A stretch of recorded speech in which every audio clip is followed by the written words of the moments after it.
Hi friends, అందరూ ఎలా ఉన్నారు? బాగున్నారా? ఈరోజు నేను మీకు చూపించబోతున్నాను చేపల వేపుడు. ఈ ఈ చేపల వేపుడిని నేను చెప్పిన విధానంలో కానీ చేశారంటే చాలా టేస్టీగా వస్తుందండి.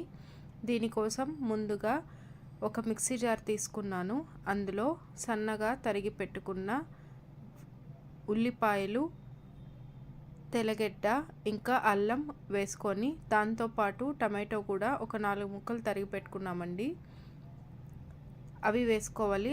దాంతోపాటు 1 ఇంచ్ పట్ట, తర్వాత 3 నుంచి 4 లవంగాలు వేసుకొని కచ్చాపచ్చాగా పేస్ట్ చేసుకోవాలి. ఈ మిశ్రమం కచ్చాపచ్చాగా పేస్ట్ చేసుకున్న తర్వాత ఇందులోనే కొంచెం కొత్తిమీర యాడ్ చేసుకోవాలి. కొంచెం అంటే ఒక పిడికెడంత కొత్తిమీరని తీసుకోండి. కొత్తిమీరని కూడా ఇందులోకి యాడ్ చేసుకోవాలి. దీన్ని కూడా మంచిగా పేస్ట్ చేసుకోవాలి. చూసారు కదా, ఈ టెక్స్చర్ వస్తే సరిపోతుంది. ఇప్పుడు ఇందులో 1.5 టీ స్పూన్ మిరప్పొడి, 1 స్పూన్ ధనియాల పొడి, ఈ మిక్సీ జార్లోనే ఈ పౌడర్స్ అన్నీ కూడా మీరు యాడ్ చేసుకోవాలండి.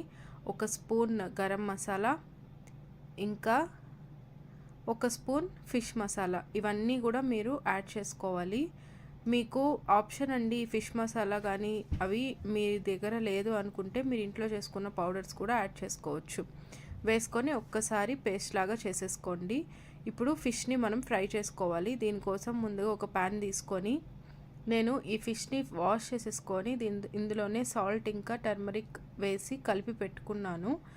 దాన్ని మంచిగా నూనెలో వేసి ఫ్రై చేసుకుంటున్నాను. ముందుగా ఈ ఫిష్ ఫ్రై కోసం ఫిష్ని మంచిగా ఇలా వేయించుకోవాలండి. ఇలా వేయించుకోవడం వల్ల ఏంటంటే మనకి ఫిష్ ఫ్రైకి చాలా టేస్టీగా వస్తుంది.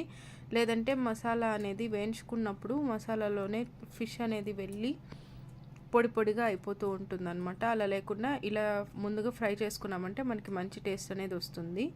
అలా ఫ్రై చేసుకున్న ఫిష్ని పెట్టుకున్న తర్వాత అదే ప్యాన్లో సేమ్ ఆయిల్ని యూజ్ చేసుకుంటూ మనం ఇందాక పేస్ట్ చేసుకున్నాం కదా, ఆ పేస్ట్ చేసుకున్న మిశ్రమాన్ని బాండల్లో వేసుకొని బాగా వేయించుకోవాలి. చూసారు కదా, ఇలా వేయించుకోవాలి. ఇలా వేయించుకొని ఆయిల్ పైకి వచ్చేదాకా కొంచెం అట్లా వేపాలన్నమాట. ఇది మంచిగా ఎంత మసాలా వేగితే మనకు అంత టేస్ట్ ఉంటుంది. లేదంటే పచ్చివాసన వచ్చినా కూడా మనకి టేస్ట్ అనేది బాగుండదు.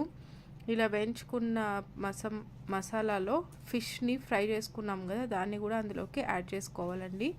యాడ్ చేసుకొని ఒక్కసారి బాగా కలుపుకోవాలి. ఇలా కలుపుకున్న తర్వాత ఒక 2 to 3 మినిట్స్ అలా స్టవ్ పైన మీడియం ఫ్లేమ్లో ఉంచి కుక్ చేయనివ్వండి. ఇలా కుక్ చేయడం వల్ల ఏంటంటే ముక్కకి కూడా బాగా మసాలా అనేది పడుతుంది.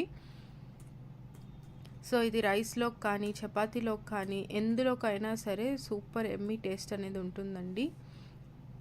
తర్వాత ఒక సర్వింగ్ బౌల్లోకి తీసుకొని కొత్తిమీరతో గార్నిష్ చేసుకోవడమే, అంతే. ఎంతో రుచిగా ఉండే ఫిష్ వేపుడు రెడీ. ఈ ఫిష్ ఫ్రై కానీ మీకు నచ్చినట్లయితే షేర్ చేయండి, లైక్ చేయండి, సబ్స్క్రైబ్ చేయండి. Thank you for watching. Take care. Bye bye.